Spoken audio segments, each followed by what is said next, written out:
we as finally agreed to deliver the inaugural talk in a fireside format, fireside chat format. I must confess, Indra, that we had the temptation of giving a topic to this talk, but in the end, we decided against it because Indra means different things to different people. To many, she is an icon. To others, she is a woman leader. For many others, she is a super successful corporate professional and a leader. Many are inspired by her. Many want to emulate her and follow her footsteps. To some others, who have got to know her personally, she is a wonderful and a simple human being. So, Indra, we wanted to hear and listen to all aspects of you, and therefore we decided on a conversation with you. We are also privileged that Dr. Saikat Chaudhuri of the Wharton School has agreed to moderate the conversation. He has made a big sacrifice today by missing his son's birthday party. I wish him all luck when he goes back home. Before I hand over to our friend Mukesh Agi, President of the US-India Strategic Partnership Forum, I would just, for the knowledge of the audience, show a small clip where we in the consulate have tried to redefine ABCD. We all here in the United States know what is ABCD. This is our ABCD.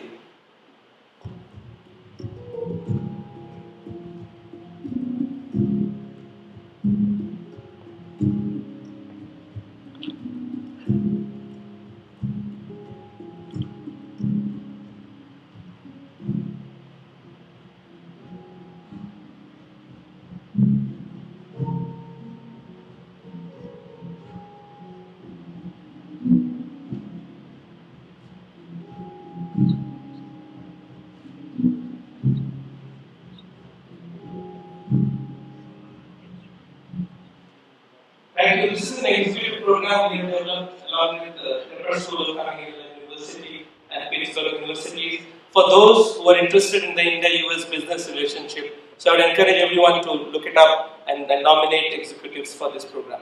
Without much further ado, I welcome Mukesh onto the stage. Thank you very much, Jan.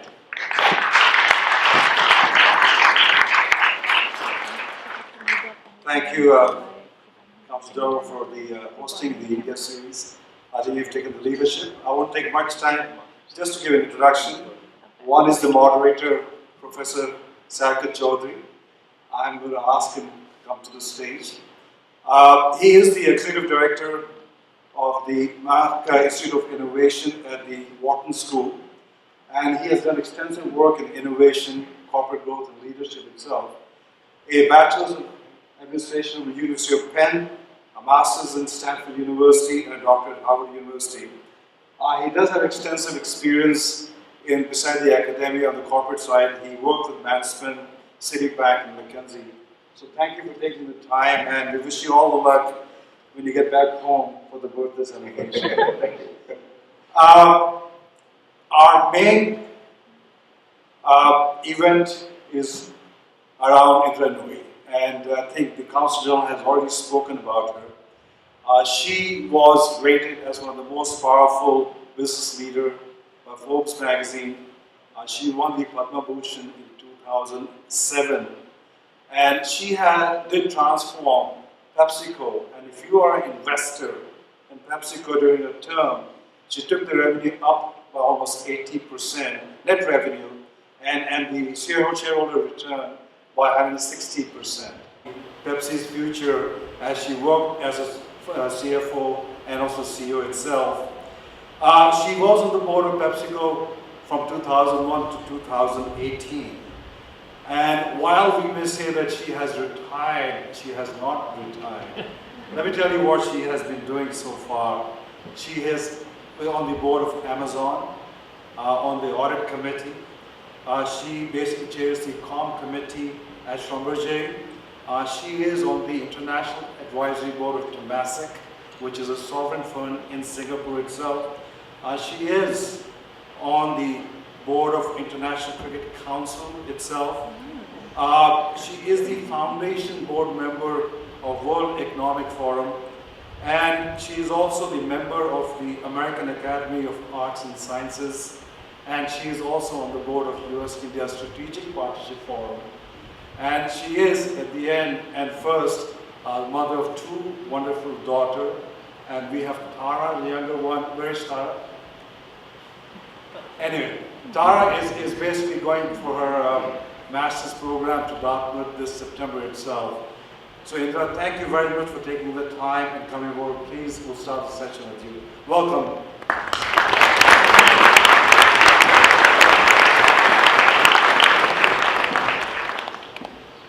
Thank you very much. It's of course an honor to have Indra here with us today. Also a vote of thanks to the Indian Consulate as well as the US-India Strategic Partnership Forum for putting this exciting event together. And yes, I did forget about the other obligations at home for a few minutes. Thank you for reminding me, but I'll put it back to the back of my mind again as we have this conversation. It's very exciting to be here. The first thing I have to do is thank you for kurkure and thank you for masala chips. That's the most important part. It's an incredible honor to have you here, Indra. You've done so many different things. You're iconic, your status is known all over the world. You've had an incredible journey. You've come from India, from South India. You traversed the US shores, studied here, worked in various corporations, and now find yourself in this perhaps enviable position where you can influence not only business, but also society. So I want to unpack that experience a little bit and start with, what did India, do you think, contribute to you? How was that part of your journey? How has it shaped you over time? Well, thank you for having me. It's a privilege to be at the Indian Embassy here, or Indian Consulate, I should say.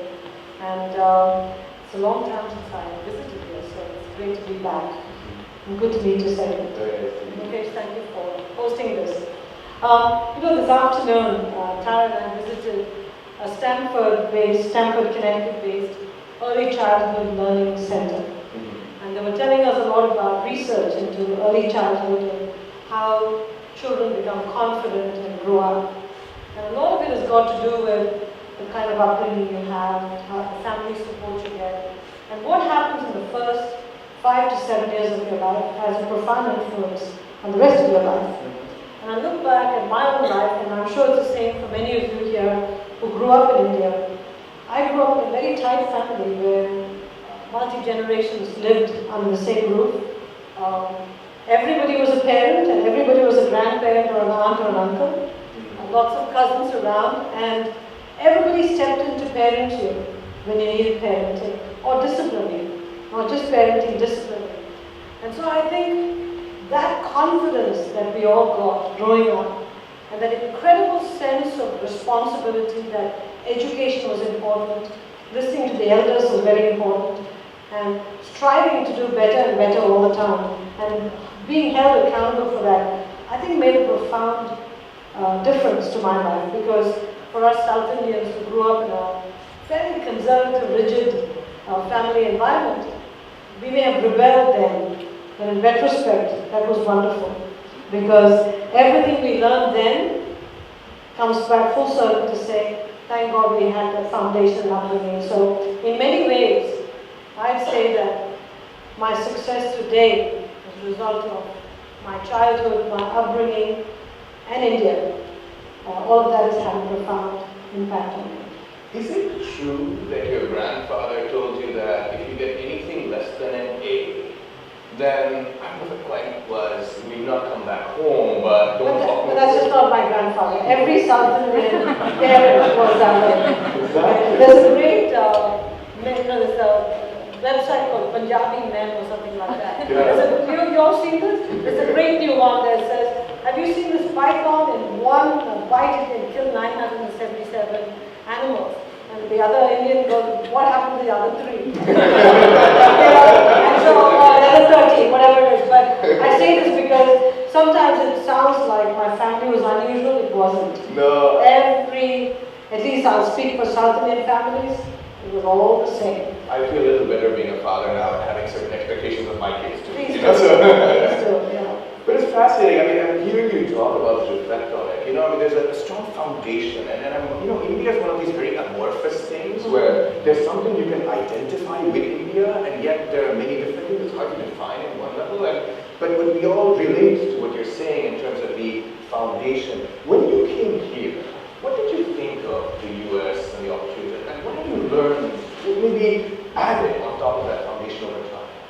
No, but I think one of the key things to mention about growing up was, even though we came from a conservative family, and my mother would say, I'm getting you married off at 18. No question about it. I'm going to find a guy and you're going to get married off. The men in our family always said, you're going to do whatever you want to do. So my sister and myself, we are not going to treat the women and men differently. So one of the big requests to all of the men in the room, don't discriminate against the women and the men, because women today are wicked smart. They've always been smart, but they're wicked smart. Do not take away their confidence, or sort of put handcuffs on them. Let them soar, let them dream big, because I think the sky's the limit for them. And that's how it was in our family. Every time my mom said, you're not going away from Madras to Calcutta or Ahmedabad, my grandfather said, oh yes you are. And if my mother threatened to fast until death, they said, don't worry, we'll take care of you if she dies. She's fine, she's still alive. But what I'm saying to you is, if my father and my grandfather had not leaned in and said, girls can do as much as guys, we're not going to separate between the boy and the girl, we wouldn't have gotten here. When I came to the United States, it was 1978, when I landed at Yale for my master's, Yale did not have a support system for international students at that time. So I have no idea, my first time outside the United States, so I have no idea how I got to New Haven, or to JFK and then took the Connecticut limousine to New Haven. I have no idea, because I had no idea what the US was about. You land in New Haven and you're lugging this cheap suitcase everywhere, you find a dorm, and everything was new. And the first week was miserable. Miserable. I wanted to go back every second. Second week got better, third week got great, and after that, never looked back. But today it's very different. We coddle them and give them a big support system. But those days, there wasn't anything. But what held you up was you had the immigrant fear. I don't know if you all know what I'm talking about. As immigrants, you have a fear, and the fear is that you may fail. And so you're driven by that deep desire to succeed, because you don't want to embarrass your family back home by failing. So somehow that immigrant fear pushes you along. I still have it. Can you believe it? I still have that immigrant fear. It's crazy. Never go away. And so that's what kept powering you, saying, no, you can do it, and every day you move forward. You're clearly a resilient woman, so this is something which has been in your blood. I mean, you've been trained that way. I love really that paradox between the grandfather who on the one hand says, don't come home with a B, or don't come to me if you get a B. And at the same time, I believe in you, I want to push you, I want you to do good things, because I think that's very, very powerful. That built resilience. Then this experience with this immigrant fear that you're talking about built some resilience as well. Are there any core principles that you follow and have developed, tenets of that sort, or is it that you take life as it comes and you generally have a good head on your shoulders and you navigate life like that? That's the appearance you put on them. Like a duck in the water, it's underneath the water where the legs are paddling. And I tell you something, one of the things I've realized in retrospect is, if our parents said, why don't you get an A, or why did you get a 97 in math in particular, it's not that they were disappointed with us. They were disappointed about themselves, because they didn't spend enough time tutoring us. Anytime a grade was not good, my grandfather would feel terrible about it. What did I miss not teaching? We have these books at home. For those of you who studied in India or wherever, at my age, remember the geometry books with the theorems and the riders at the end, all the problems? My grandfather would every year get the geometry textbook. He would solve every rider at the end of the book and keep it in a notebook. I asked him, why are you doing this? We can do it as we go along. He says, look, I'm getting old. If something happened to me, I don't ever want you to struggle not being able to answer on these riders. Those books are still at home. I say this to you because if we had gotten a low grade, it would have been a reflection on him, he felt. So he just, I'm envious of my childhood. We didn't have much in terms of wealth, but we had abundance of supervision and love and support.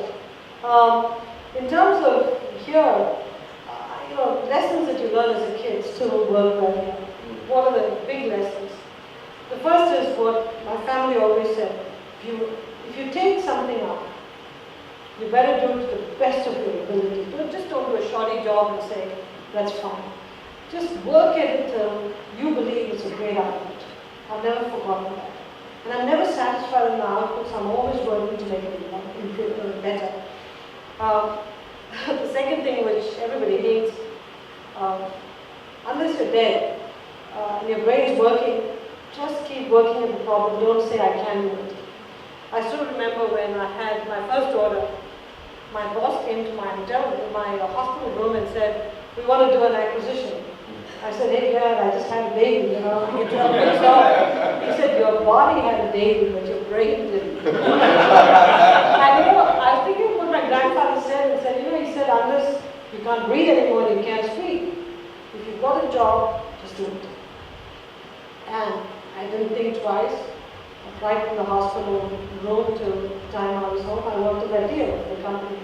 And so, lessons like that cause people like me, an immigrant woman, whether an immigrant from an emerging market woman in mainstream consulting in America, to do better than the men because we were always pushing ourselves to do better and better and better.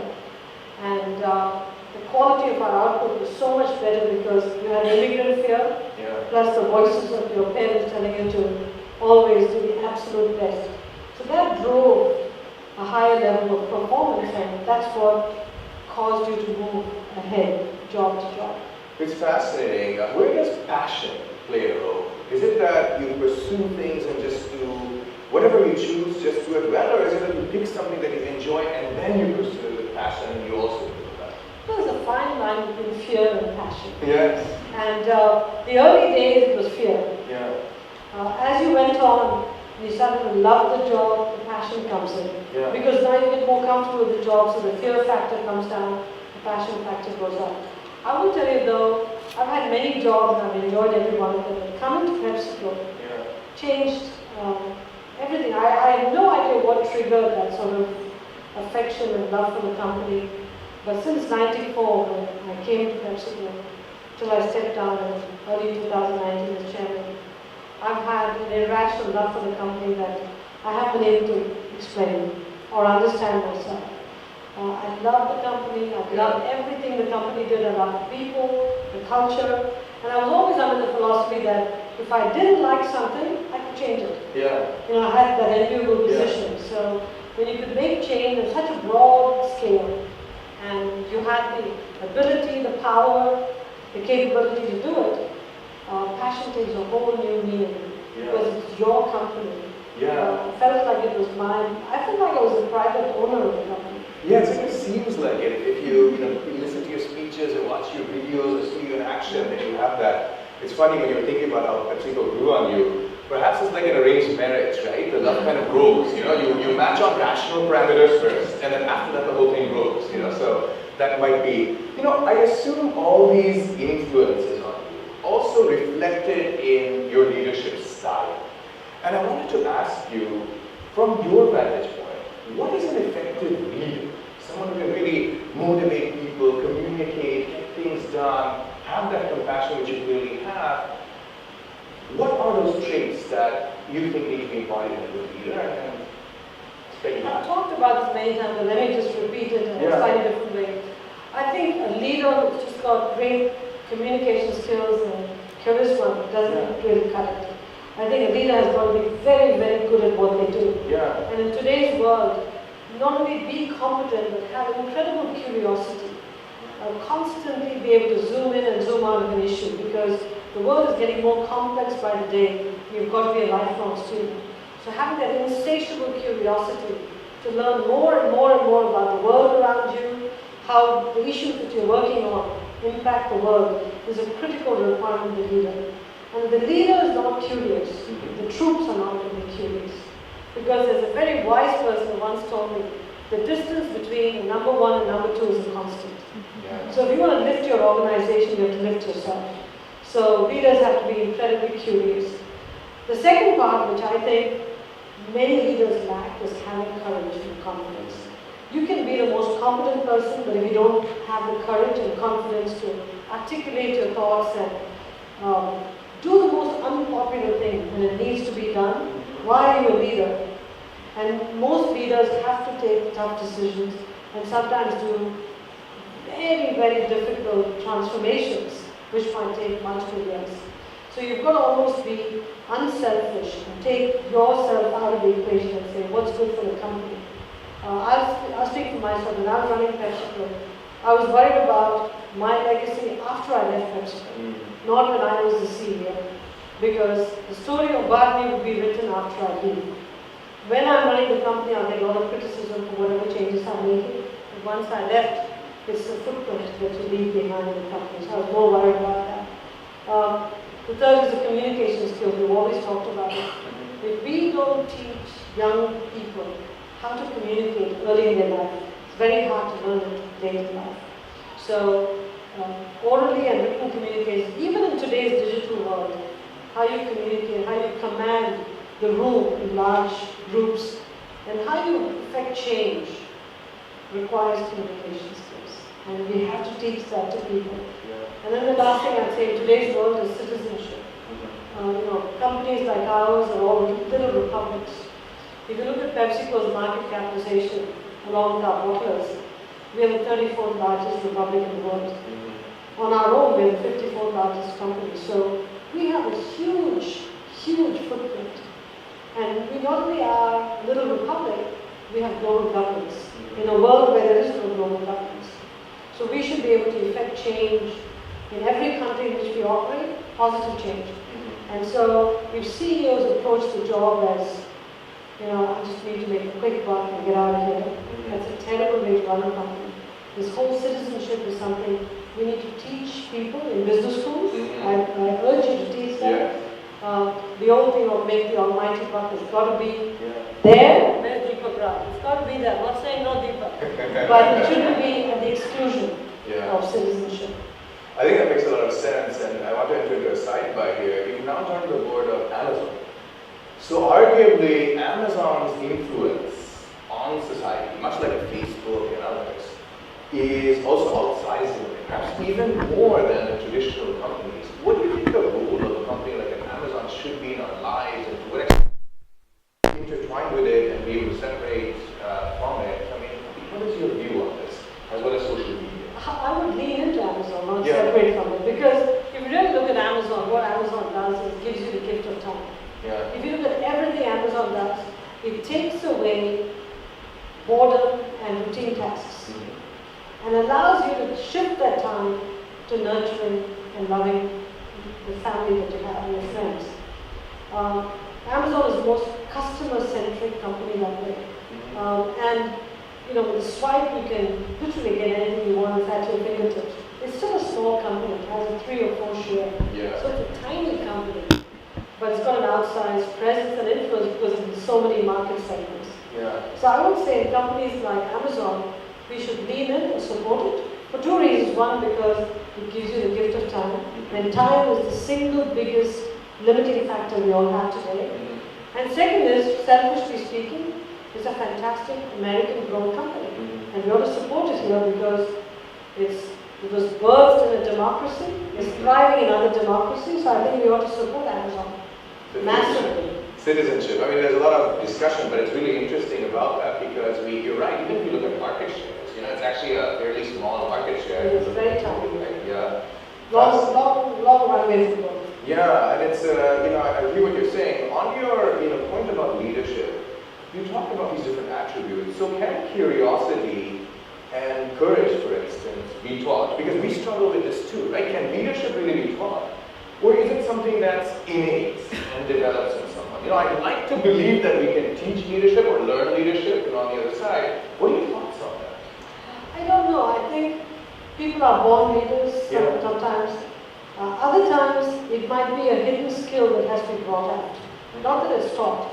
It's just that it's latent in you and it has to be brought out because your circumstances didn't allow you to exhibit the leadership or something in your childhood or your upbringing or your family situation forced you to sort of suppress it.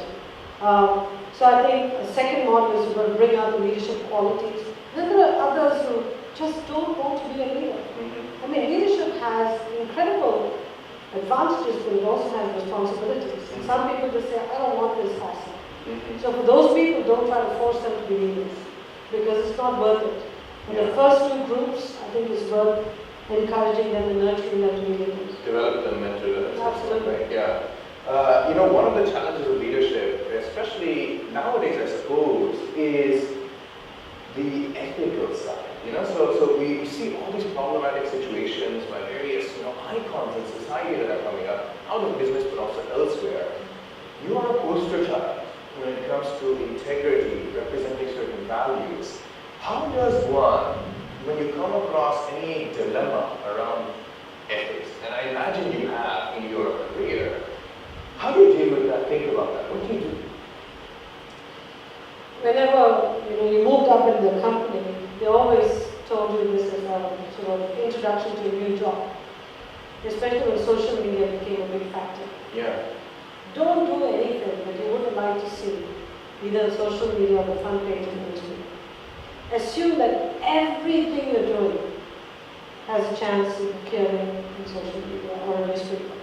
How would you behave if you know that that's a fact? And today, with all these devices that sit around your house, it's a reality. Okay, 10 years ago, it may not have been a reality. Today, it is a reality. You don't even know what you're talking to all those devices, whether you know about it or not. And so, once you know that Big Brother is watching you all the time, anywhere in the world, you should be careful what you do and say.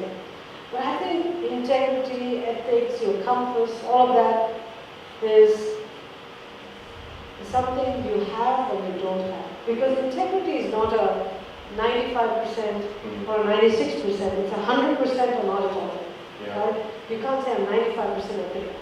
Yeah. You're 100% ethical, you're not ethical. Yeah. And so, for you to have that integrity and compass, either you believe in it deep down inside that there is a straight and narrow path. Yeah. There might be shades of grey, but at that point you stop and discuss and think, and then you take the right path. But it can't be, hey, this one time, let me fudge it, and the rest of the time, I'll be on the straight and narrow, because this one time becomes the next 1.1 times, and 1.2 times, and the loose brick will define you. And that's where people go wrong. That's where people go wrong. Because they'll say, I've led a great life, and we could have a good discussion, we could duke it out, at the end of the day, we got to the best outcome. And so, a leader has to be courageous enough to hire people around them that can think and speak up, as opposed to just rubber stamp what you say. Yeah, that makes sense to me, and you certainly are a role model on that front. You spoke about family, and you earlier spoke also about some of the challenges of female leaders and their advancement, and we still see that today. In a way, we're in a good era where a lot of there's a lot of awareness around this.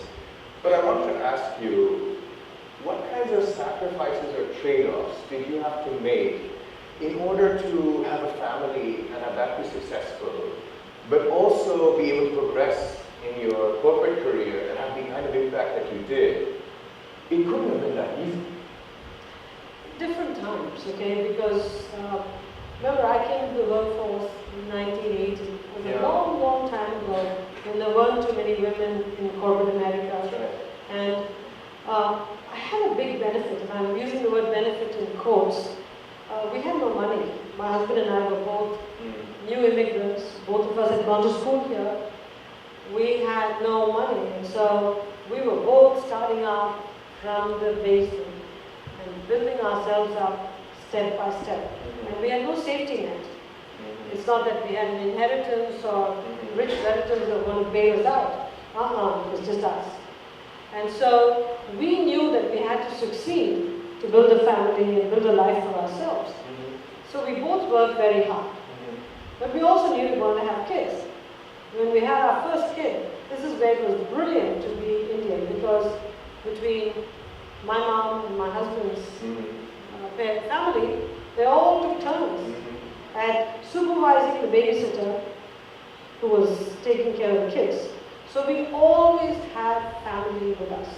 I think our rule was until our child could tell us if somebody did something bad to her, we would always have family. So till about 4 or 5 years for the first child and about 3 years for the second, we always had family members around. That's the great thing about Asian families. Yeah.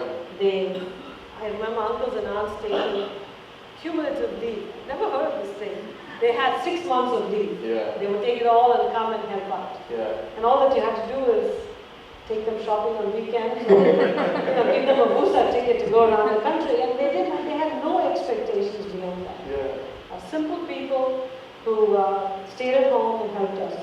Without that support system, we couldn't have done it. Now, would our kids have liked mom at home? Oh yeah, of course. Yeah. But we were in a system and an economic situation where we both had to work. Yeah. So we both did.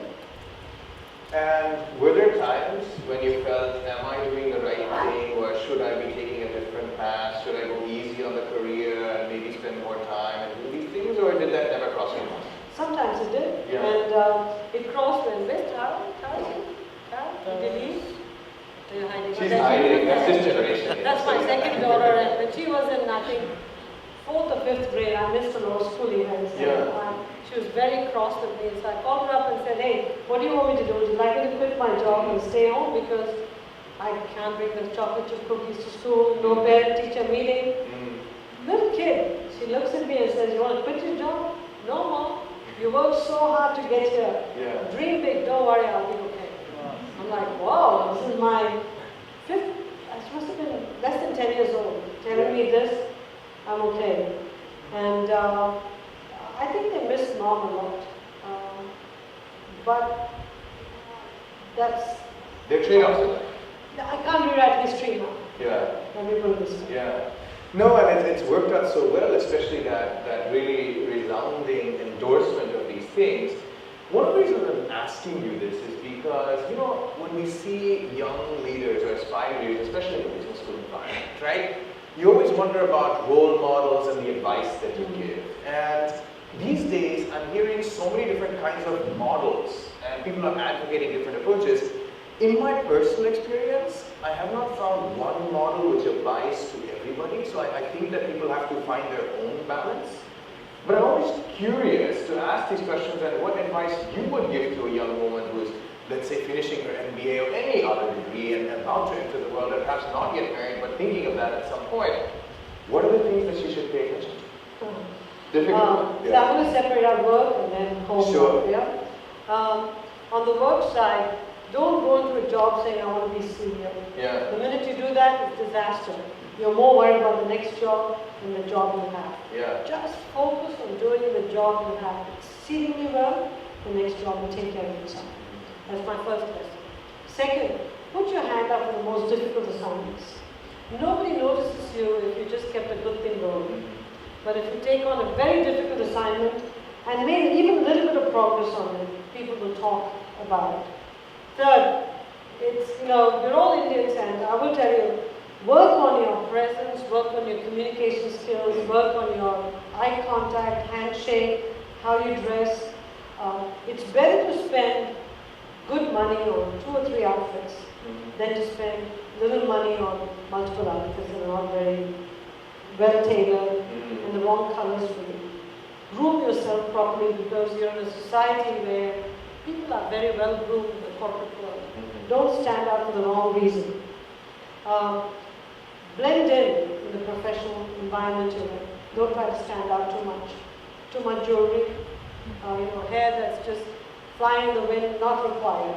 Yeah. Keep that for the home. Yeah. Just focus on your job, focus on doing a very, very good job. Yeah. And I think you'll be surprised that promotions come and, things happen quite well. So that's on the professional side. Let me talk about the personal side.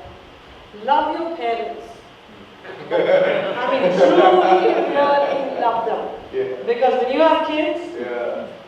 your in-laws or your parents, the only people who are going to help you. Not to take care of the kids, just to supervise the daycare. Yeah, because sometimes parents are older, they're afraid to carry the child and, in case they have an accident. So, it's not to do the hard work, it's just to be around you. Yeah. And all the studies, if you read the book, The Blue Zone, the books say that when older parents are around younger people, they live healthier, longer. And I always ask myself, as I get older, how do I want to be taken care of? So given that, I'll be honest with you, if we don't have multi-generational support for young people today, I don't know how they are going to be able to have families, men and women. I'm not talking just about women, men and women. Are you going to have kids and do a job in an environment where you have to be a student, where because of productivity, people are being laid off quickly, and where the pyramid gets narrower and narrower, so you've got to work extra hard to stay in the game. The choice is not to have kids. That's not an option either. Maybe the economy does need kids. So I think we all have to help each other and figure out a way to solve this basic crisis that we have. Yeah, so it's not only up to the individual, but all the other stakeholders. You address the men in the room, but there's also the extended family, the society, community. Yes. Everything has to really play a role in order for us to make progress. Do you think we are making progress? What are the biggest roadblocks in the advancement of female leadership? I think first is the whole issue of unconscious and conscious bias in organizations. We're making progress, but there's still enough of it. And I think people are beginning to address it, but it's got to happen faster because I think more women are graduating from colleges than ever before. In fact, it's more than 50%. And the top grades are being gotten by women. 57% of the top grades women are getting. And yet, about 56% of the entry class is women. By the time you get to 2 levels up, it drops to 30%. Yeah. So what are the reasons this happens? One is because as a woman, you feel like you just have to put up with more problems at work to move ahead. And we have to remove those ballasts, if you want to call it, from them by ensuring that the environment is conducive to helping women on a parity basis with the men. I'm not asking for special treatment for women. Second is, I think, we have to allow families to have a life while they make a living. So, flexible hours, paternity, maternity care, help for childcare, all that has to be provided by the companies or communities or governments. We have to figure out who's going to pay for it and how it's going to be structured. Yeah. And I think women have to have the honest conversations with their spouses. Who's going to do what? If you're late at work, who's going to chip in to go pick up the child from daycare?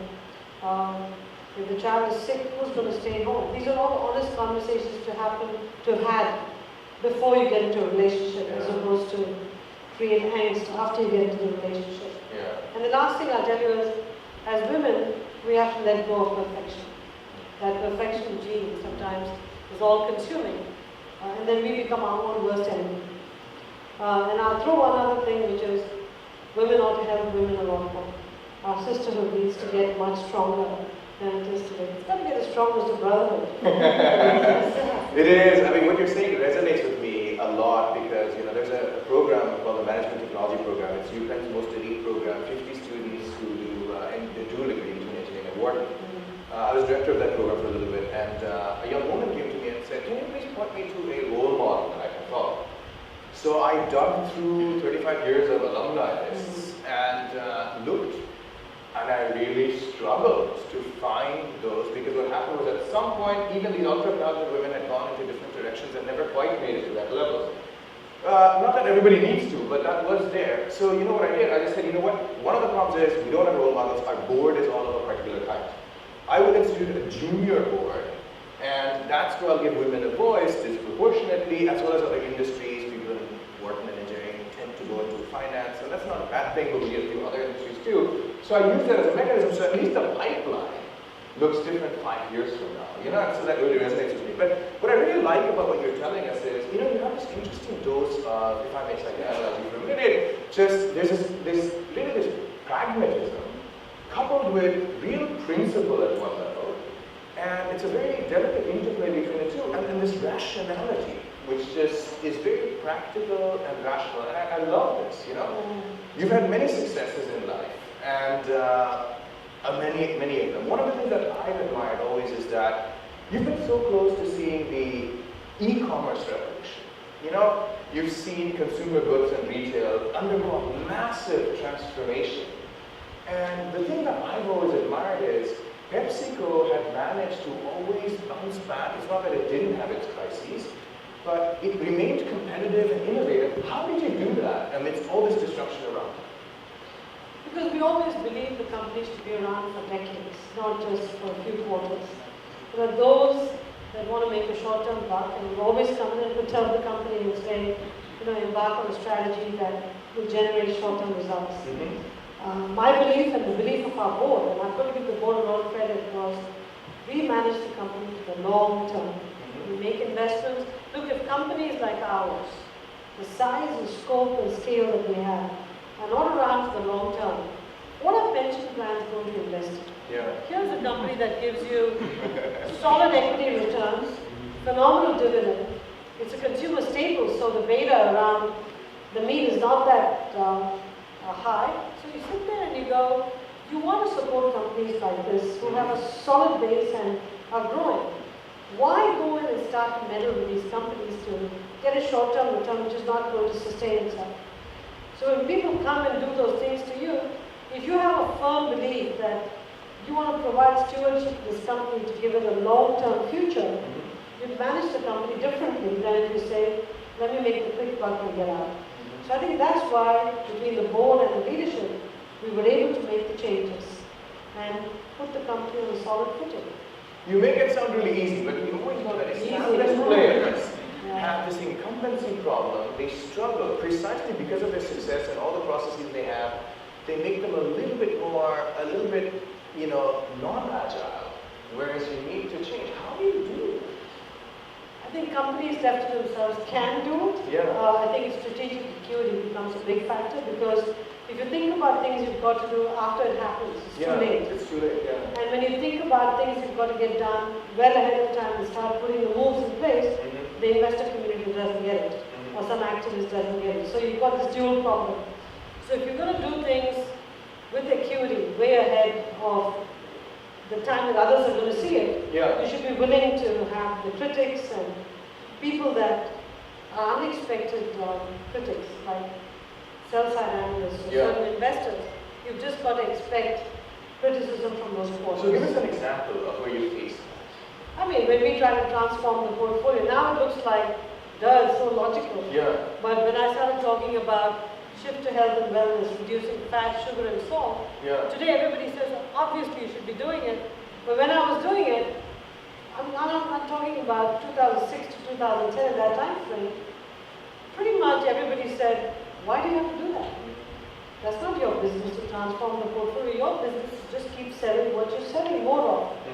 If we wanted to invest in a healthier products company, we'll invest in a healthier products company. But your job is to just keep doing this.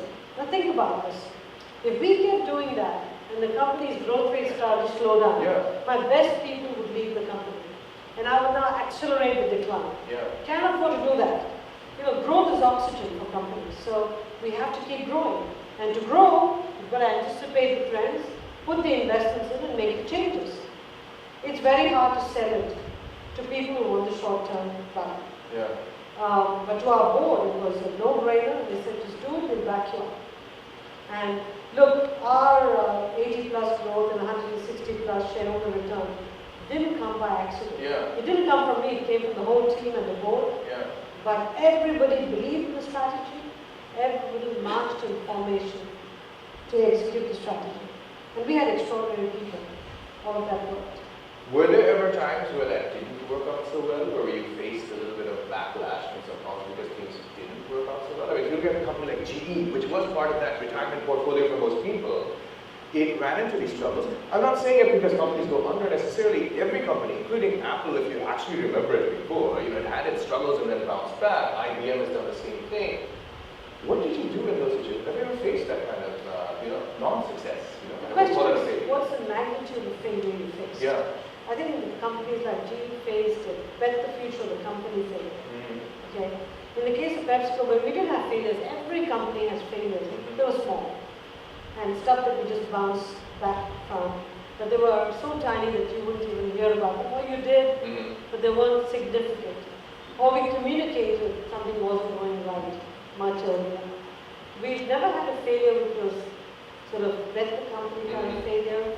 In '96 we had some crises, but beyond that, it's been a well-managed company, I would say. Yeah, I mean, I want to underscore this, because it's hard to do. Why? You need to have foresight to do that. Because you try early, you fail early, right? I mean, that's sort of the model.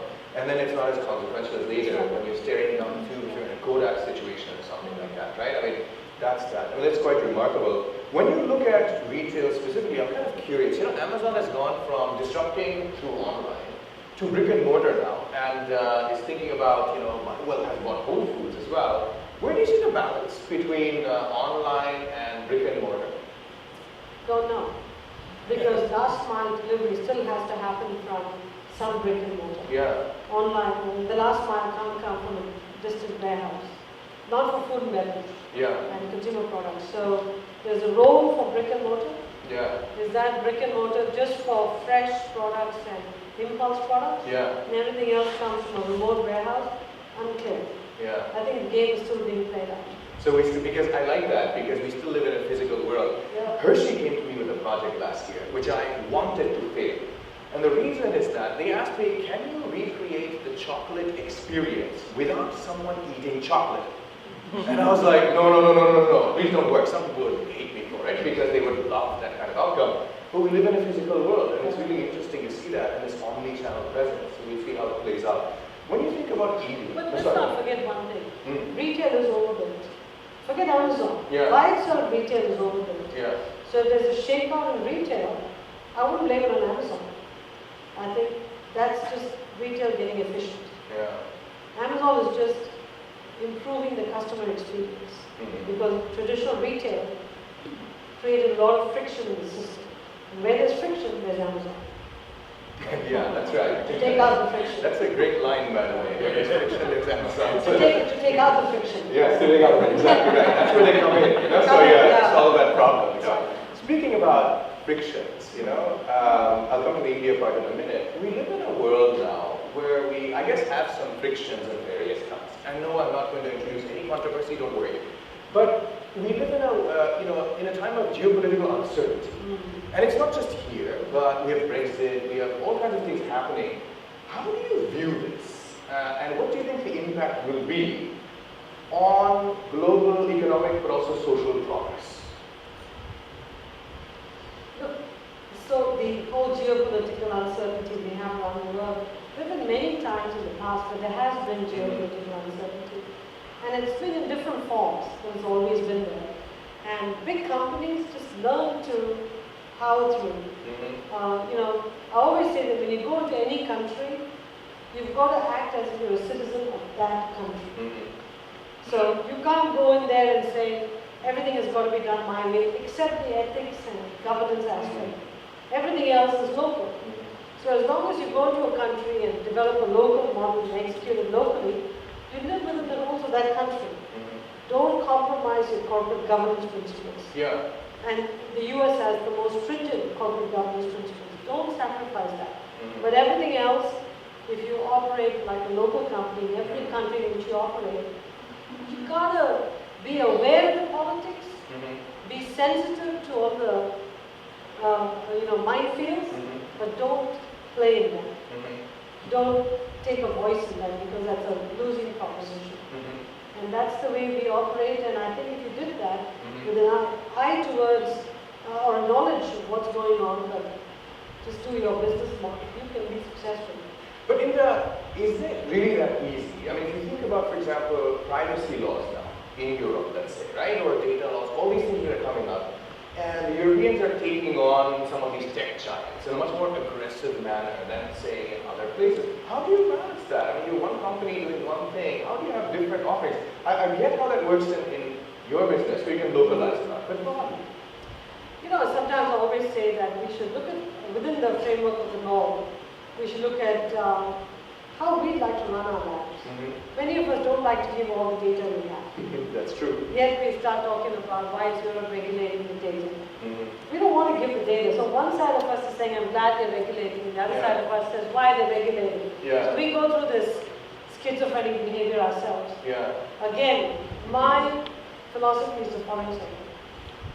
I think every one of these issues, we should walk a mile in the shoes of the person that's passing the laws. So what's causing them to do what they do? If we were in their shoes, would we do something similar? And in the case of data, we all struggle with it. It's not just the FANGs, all of us struggle with it. Who owns the data? If somebody were to buy up pools of data, do they know me better than I know myself? Which role player might be owning all this data? What could they do to me? Can they create my persona in the virtual world in ways I don't want to be created? So it's a scary world. The young people might grow up with that. They have no idea what's coming.